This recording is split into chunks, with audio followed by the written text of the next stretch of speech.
ಚಳ್ಳಕೆರೆ ಬಳಿಯ aeronautical test range ಯಶಸ್ವಿ ಪ್ರಯೋಗವಾಗಿದೆ. ಟ್ವಿಟರ್ನಲ್ಲಿ ಮಾಹಿತಿಯನ್ನು ಈಗ ಇಸ್ರೋ ಸಂಸ್ಥೆ ಹಂಚಿಕೊಂಡಿದೆ.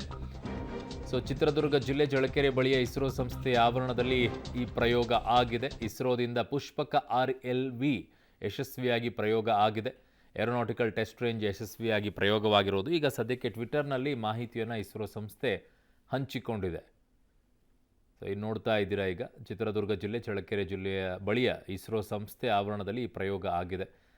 ತುಂಬ ವಿಶೇಷವಾಗಿದೆ ಅಂತ ಹೇಳ್ತಾ ಇದ್ದಾರೆ. ಪುಷ್ಪಕ RLV ಲ್ಯಾಂಡಿಂಗ್ ಪ್ರಯೋಗ ಯಶಸ್ವಿಯಾಗಿದೆ. ಮರುಬಳಕೆ ಉಡಾವಣಾ ವಾಹನವಾಗಿರುವಂಥ ಪುಷ್ಪಕ RLV ಅದನ್ನು ಈಗ ಟ್ವಿಟರ್ ಮೂಲಕವಾಗಿ ಹಂಚಿಕೊಂಡಿದೆ ಇಸ್ರೋ ಚಳ್ಳಕೆರೆ ಬಳಿ. ತುಂಬ ಜನರಿಗೆ ಗೊತ್ತಿಲ್ಲ ಇಸ್ರೋ ಅಂತಂದರೆ ಅದು ಬೆಂಗಳೂರು ಮಾತ್ರ ಇರುತ್ತೆ ಅಂತೇಳಿ. ಇಲ್ಲ, ಚಿತ್ರದುರ್ಗದಲ್ಲೂ ಕೂಡ ಇದೆ.